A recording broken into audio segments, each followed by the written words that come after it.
Bonjour, lecture de la Bible de l'Aventure en français courant, à raison de 2 chapitres dans l'Ancien Testament partant de Genèse, puis du prophète Ésaïe, et dans le Nouveau Testament partant de l'Évangile de Matthieu. Genèse chapitre 1. Au commencement, Dieu créa le ciel et la terre. La terre était sans forme et vide, et l'obscurité couvrait l'océan primitif. Le souffle de Dieu se déplaçait à la surface de l'eau. Alors Dieu dit : que la lumière paraisse, et la lumière parut. Dieu constata que la lumière était une bonne chose, et il sépara la lumière de l'obscurité. Dieu nomma la lumière jour et l'obscurité nuit. Le soir vint, puis le matin. Ce fut la première journée. Dieu dit encore qu'il y ait une voûte pour séparer les eaux en 2 masses. Et cela se réalisa. Dieu fit ainsi la voûte qui sépare les eaux d'en haut de celles d'en bas. Il nomma cette voûte ciel. Le soir vint, puis le matin. Ce fut la seconde journée. Dieu dit encore que les eaux qui sont au-dessous du ciel se rassemblent en un lieu unique pour que les continents paraissent. Et cela se réalisa. Dieu nomma le continent terre et la masse des eaux mer, et il constata que c'était une bonne chose. Dieu dit alors que la terre produise de la végétation, des herbes produisant leurs semences, et des arbres fruitiers dont chaque espèce porte ses propres graines. Et cela se réalisa. La terre fit pousser de la végétation, des herbes produisant leurs semences espèce par espèce, et des arbres dont chaque variété porte des fruits avec pépins ou noyaux. Dieu constata que c'était une bonne chose. Le soir vint, puis le matin. Ce fut la 3e journée. Dieu dit encore qu'il y ait de lumière dans le ciel pour séparer le jour de la nuit, qu'elles servent à déterminer les fêtes ainsi que les jours et les années du calendrier, et que du haut du ciel, elles éclairent la terre. Et cela se réalisa. Dieu fit ainsi les 2 principales sources de lumière, la grande, le soleil, pour présider au jour, et la petite, la lune, pour présider à la nuit. Et il ajouta les étoiles, et il les plaça dans le ciel pour éclairer la terre, et pour présider au jour et à la nuit, et pour séparer la lumière de l'obscurité. Dieu constata que c'était une bonne chose. Le soir vint, puis le matin. Ce fut la 4e journée. Dieu dit encore que les eaux grouillent d'une foule d'êtres vivants, et que les oiseaux s'envolent dans le ciel au-dessus de la terre. Dieu créa les grands monstres marins et toutes les espèces d'animaux qui se faufilent et grouillent dans l'eau, de même que toutes les espèces d'oiseaux. Et il constata que c'était une bonne chose. Dieu les bénit en disant que tout ce qui vit dans l'eau se multiplie et peuple les mers, et que les oiseaux se multiplient sur la terre. Le soir vint, puis le matin. Ce fut la 5e journée. Dieu dit encore que la terre produise toutes les espèces de bêtes, animaux sauvages, domestiques, petites bêtes et animaux sauvages de chaque espèce. Et cela se réalisa. Dieu fit ainsi les diverses espèces d'animaux sauvages, d'animaux domestiques et de petites bêtes. Et il constata que c'était une bonne chose. Dieu dit enfin : faisons les êtres humains, qu'ils soient comme une image de nous, une image vraiment ressemblante, qu'ils soient les maîtres des poissons dans la mer, des oiseaux dans le ciel et sur la terre, des gros animaux et des petites bêtes qui se meuvent au ras du sol.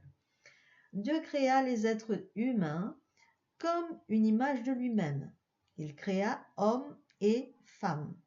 Puis il les bénit en leur disant : ayez des enfants, devenez nombreux, peuplez toute la terre et dominez-la. Soyez les maîtres des poissons dans la mer, des oiseaux dans le ciel, et de toutes les espèces qui se meuvent sur la terre. Et il ajouta : Sur toute la surface de la terre, je vous donne les plantes produisant des graines et les arbres qui produisent des fruits avec pépins ou noyaux. Leurs graines ou leurs fruits vous serviront de nourriture. De même, je donne l'herbe verte comme nourriture à tous les animaux terrestres, à tous les oiseaux, à toutes les bêtes qui se meuvent au ras du sol, bref, à tout ce qui vit. Et cela se réalisa. Dieu constata que tout ce qu'il avait fait était une très bonne chose. Le soir vint, puis le matin. Ce fut la 6e journée. Ésaïe, chapitre 1. Révélation concernant le royaume de Juda et la ville de Jérusalem. Ésaïe, fils d'Amoz, l'a reçu du Seigneur à l'époque des rois Osias, Jotham, Ahaz et Ézéchias de Juda. Un peuple qui ne comprend rien. Ciel, écoute, terre, prête attention, c'est le Seigneur qui parle. J'ai élevé des enfants pour faire des adultes, mais ils se sont révoltés contre moi. Un bœuf connaît son propriétaire et un âne le maître qui lui donne à manger, mais Israël ne veut rien savoir, mon peuple ne comprend rien. Plus rien d'intact au pays de Juda. Quel malheur, nation coupable, peuple chargé de crimes, race de malfaiteurs, enfants vicieux que vous êtes. Vous avez abandonné le Seigneur, vous avez dédaigné l'unique vrai Dieu, le Dieu d'Israël, vous lui avez tourné le dos. Et où voulez-vous qu'il vous frappe encore, vous qui persistez dans la révolte? La tête est couverte de blessures, le cœur tout entier est malade. Des pieds à la tête, plus rien n'est intact. Tout n'est que blessures, traces de coups et plaies ouvertes que personne n'a nettoyées, ni pensées, ni soignées à l'huile. Votre pays est comme un désert sinistre, vos villes sont incendiées. Sous vos yeux, des étrangers dévorent les produits de votre sol. Il n'en reste plus rien, comme si Dieu avait infligé ce bouleversement à des étrangers. Seul Sion subsiste comme une hutte dans une vigne, comme une cabane dans un champ de concombres, comme une ville assiégée. Si le Seigneur de l'univers ne nous avait pas laissé quelques rescapés, nous serions comme la ville de Sodome, dans le même état que Gomorrhe. Un culte qui fait horreur à Dieu. Vous, dirigeants corrompus, dignes de Sodome, écoutez bien ce que dit le Seigneur. Et vous, peuple perverti, digne de Gomorrhe, soyez attentifs aux instructions de notre Dieu. Je n'ai rien à faire de vos nombreux sacrifices, déclare le Seigneur. J'en ai assez des béliers consumés par le feu et de la graisse de veau. Je n'éprouve aucun plaisir au son des taureaux, des agneaux et des boucs. Vous venez vous présenter devant moi, mais vous ai-je demandé de piétiner les cours de mon temple? Cessez de m'apporter des offrandes, c'est inutile. Cessez de m'offrir la fumée des sacrifices, j'en ai horreur. Cessez vos célébrations de nouvelle lune, de sabbat ou de fêtes solennelles. Je n'admets pas un culte mêlé de crimes. Je déteste vos fêtes de nouvelle lune. Vos cérémonies sont un fardeau pour moi. Je suis fatigué de les supporter. Quand vous entendez les mains pour prier, je me bouche les yeux pour ne pas les voir. Vous avez beau faire prière sur prière, je refuse d'écouter, car vos mains sont couvertes de sang. Nettoyez-vous, purifiez-vous, écartez de ma vue vos mauvaises actions, cessez de mal faire, apprenez à bien faire, préoccupez-vous du droit des gens, tirez d'affaire l'opprimé, rendez justice à l'orphelin, défendez la cause de la veuve. Si vous restez rebelles. Venez donc, dit le Seigneur, nous allons nous expliquer. Si vos crimes ont la teinte de sang, peuvent-ils devenir blancs comme neige? S'ils sont rouges vermillons, peuvent-ils prendre la blancheur de la laine? Si vous êtes bien disposés, si vous m'écoutez, vous pourriez vous nourrir des bons produits du pays. Mais si vous refusez, si vous êtes rebelles, vous serez la proie de l'épée. Voilà ce que déclare le Seigneur. La purification de Jérusalem. Comment la cité fidèle a-t-elle pu dégénérer en prostituée? Le droit y était respecté, la justice y était chez elle, mais à présent, les assassins y sont les maîtres. Jérusalem, tu fais penser à un argent dégénéré, à un grand vin coupé d'eau. Tes princes sont des agitateurs, ils sont complices des filous, tous amateurs de cadeaux, coureurs de pots de vin, violant les droits de l'orphelin, sourds à la plainte de la veuve.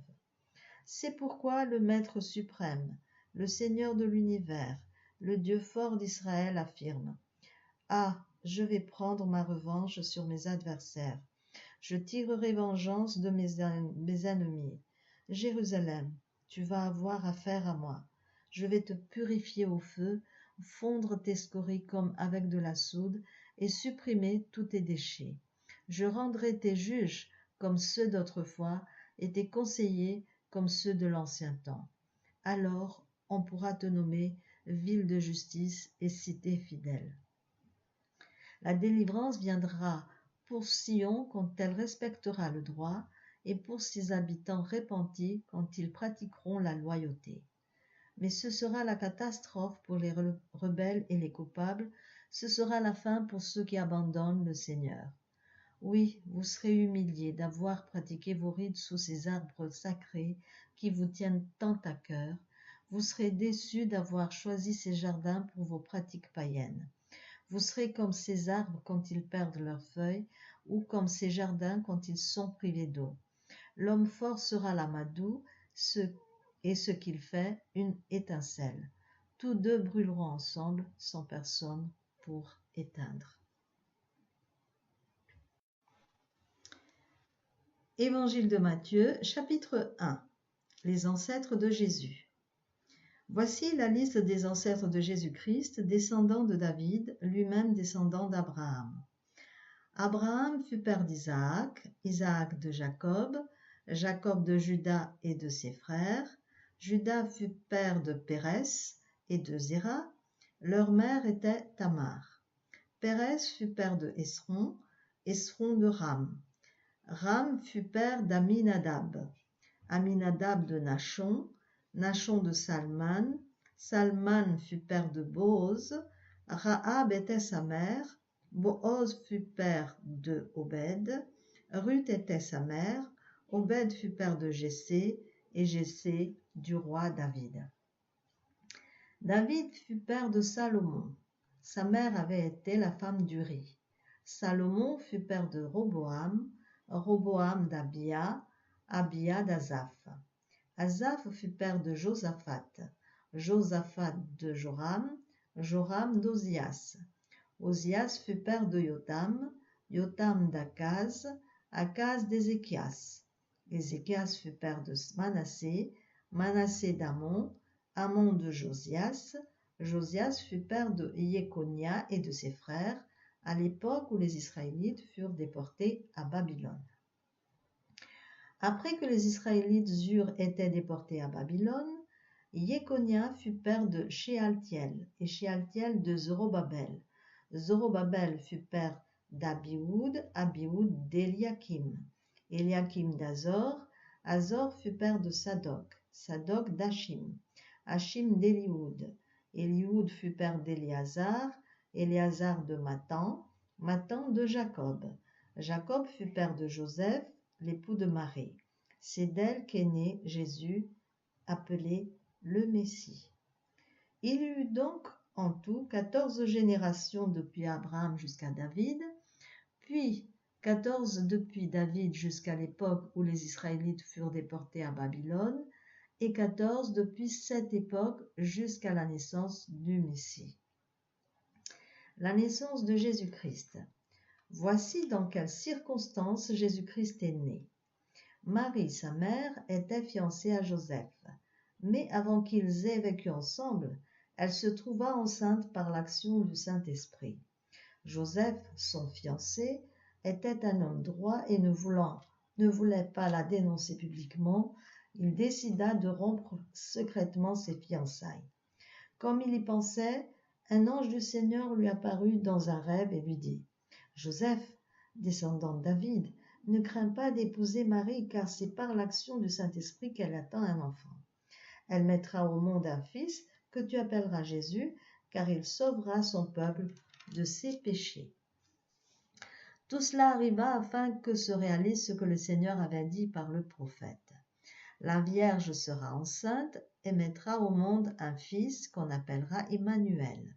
Ce nom signifie « Dieu est avec nous ». Quand Joseph se réveilla, il agit comme l'ange du Seigneur le lui avait ordonné et prit Marie comme épouse. Mais il n'eut pas de relation avec elle jusqu'à ce qu'elle ait mis au monde son fils que Joseph appela Jésus.